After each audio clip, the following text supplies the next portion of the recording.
Assalamualaikum warahmatullahi wabarakatuh dan salam sejahtera. Selamat pagi dan salam bahagia untuk kita semua. Saya Nur Fajrina Rahmawati, saat ini bertugas sebagai guru bimbingan dan konseling di SMP Negeri 2 Gunung Sindur, Kabupaten Bogor, Provinsi Jawa Barat. Video ini memuat rekaman tentang praktik baik layanan BK yang berdiferensiasi di sekolah ini. Sekolah ini berlokasi di Jalan Murai 2, Pengasinan, Kecamatan Gunung Sindur, Kabupaten Bogor. Murid-murid yang bersekolah di sini memiliki keberagaman karakteristik. Hal tersebut juga tampak ketika saya melaksanakan proses pembelajaran di kelas. Terdapat aneka ragam tingkat kemampuan murid serta keterampilan murid yang bervariasi. Di dalam suatu ruangan kelas berjumlah 36 hingga 40 siswa, terdapat variasi latar belakang mereka, minat mereka, kesiapan belajar, serta profil belajarnya. Ada murid yang mudah sekali menangkap materi pelajaran ketika saya memberikan pelajaran dengan metode ceramah. Namun ada juga murid yang lebih mudah menyerap materi ketika saya menyampaikan materi tersebut dengan selipan games atau audio. Kurikulum Merdeka turut membuka pandangan saya bahwa setiap murid memiliki keunikan masing-masing. Hal ini senada dengan filosofi Bapak Ki Hajar Dewantara yang dijadikan sebagai landasan peluncuran kurikulum Merdeka, bahwa sekolah bukan hanya tempat murid untuk belajar, namun sekolah adalah tempat di mana murid dituntun tumbuh kembangnya agar sesuai dengan kodrat alam dan kodrat zaman. Situasi inilah yang mendorong saya untuk menerapkan layanan bimbingan dan konseling yang berdiferensiasi.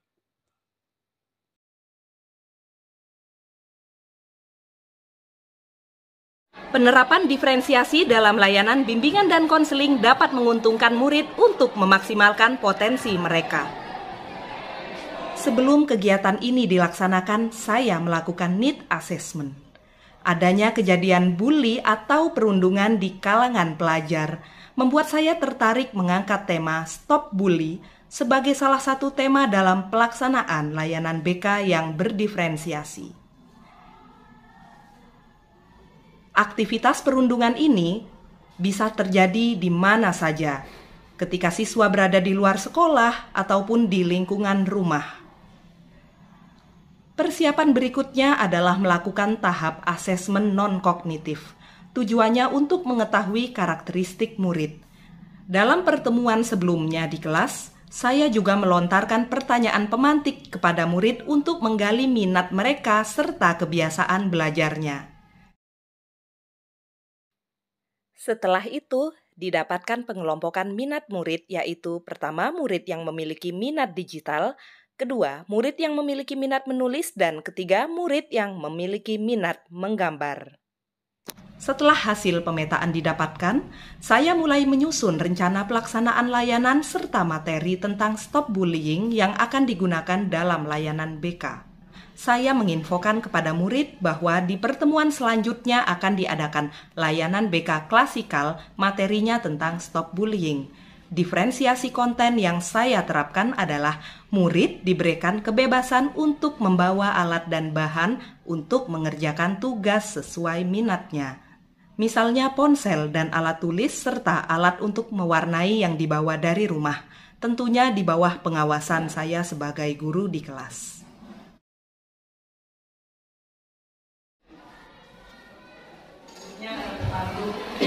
Assalamualaikum warahmatullahi wabarakatuh.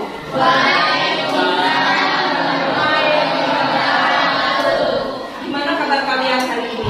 Baik semua, Bunda berharap kalian sehat selalu ya. Karena tadi pagi ada beberapa orang tua yang menjawab Bina atau mengabari via WhatsApp bahwa anak-anaknya sedang sakit. Sehingga Bina sedang mencatat di daftar kehadiran dan absensi siswa bagi siswa-siswi 7D yang pada hari ini itu tidak bisa datang ke sekolah karena izin ataupun karena sakit.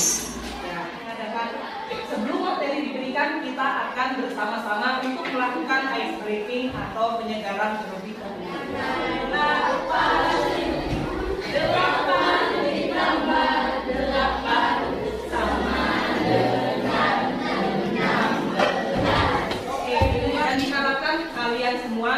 Anda dari pelaku maupun menjadi korban dari bullying. Sebelumnya, Bu Ina mau menanyakan sama kalian, apakah benar kalian waktu SD mendengar atau melihat sebuah kasus yang dimana kasus itu merupakan kasus bullying? Pernah kan? Nah, coba salah satu anak angkat tangan, siapa yang pernah? Saya mengapresiasi opini murid tentang bullying ataupun cerita dari mereka yang pernah melihat kejadian pada saat SD atau di sekitar rumahnya. Pada tahap inti, murid menyimak materi dari guru tentang bullying. Kemudian, menonton video tentang kasus perundungan yang diputar oleh guru.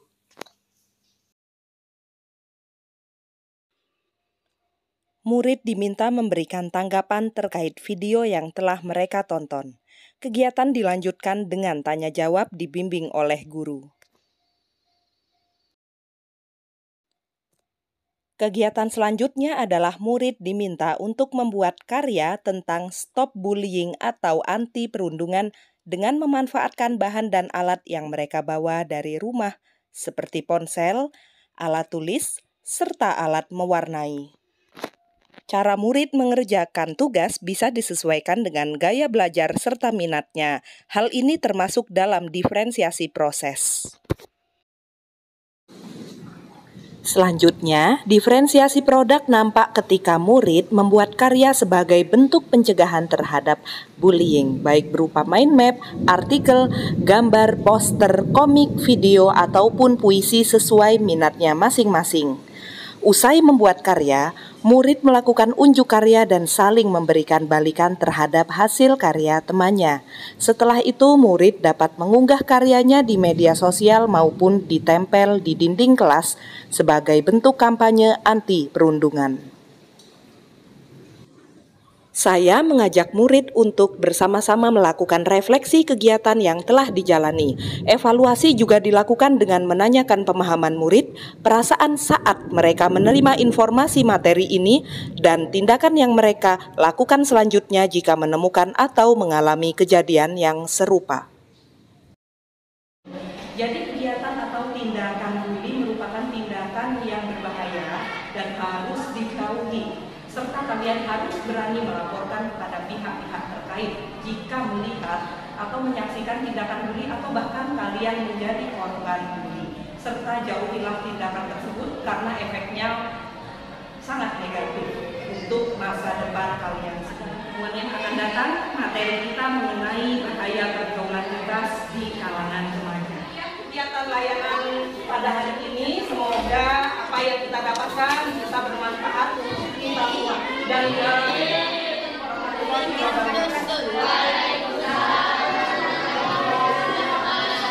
saya jadi lebih tahu bahaya bully dan saya lebih menjauhinya. Materi yang disampaikan juga menarik.